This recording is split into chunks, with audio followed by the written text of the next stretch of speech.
Il est comme un arbre planté près d'un courant d'eau qui donne son fruit en sa saison et dont le feuillage ne se flétrit point. Tout ce qu'il fait lui réussit. Psaume chapitre 1, verset 3. Savez-vous que l'homme est souvent représenté par un arbre dans la Bible ? David le prend ici en référence, comme il est pris dans d'autres passages dans la parole de Dieu, notamment lorsque Jésus dit que la cognée est mise à la racine de l'arbre et que s'il ne porte pas de bons fruits, il sera coupé et jeté au feu. Ou encore qu'un enfant de Dieu peut être comparable à un arbre qui abrite dans ses branches les oiseaux du ciel. Tout homme est considéré comme un arbre dans la Bible. Mais si nous sommes un enfant de Dieu, un disciple de Christ, un serviteur de Dieu, nous sommes dans l'obligation de porter beaucoup de fruits pour le royaume céleste. Mais comment porter du fruit ?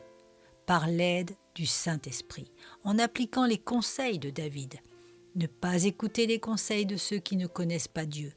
Ne pas agir comme les pécheurs. Ne pas plaisanter et écouter les moqueurs.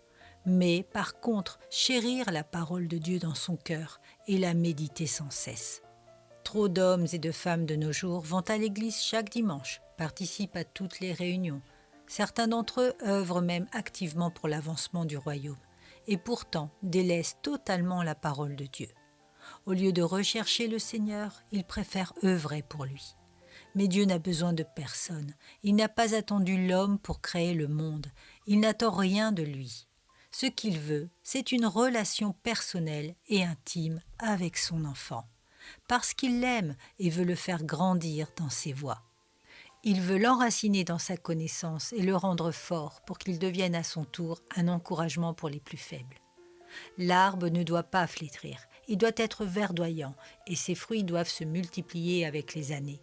Ses racines doivent être profondes pour supporter et résister aux tempêtes violentes.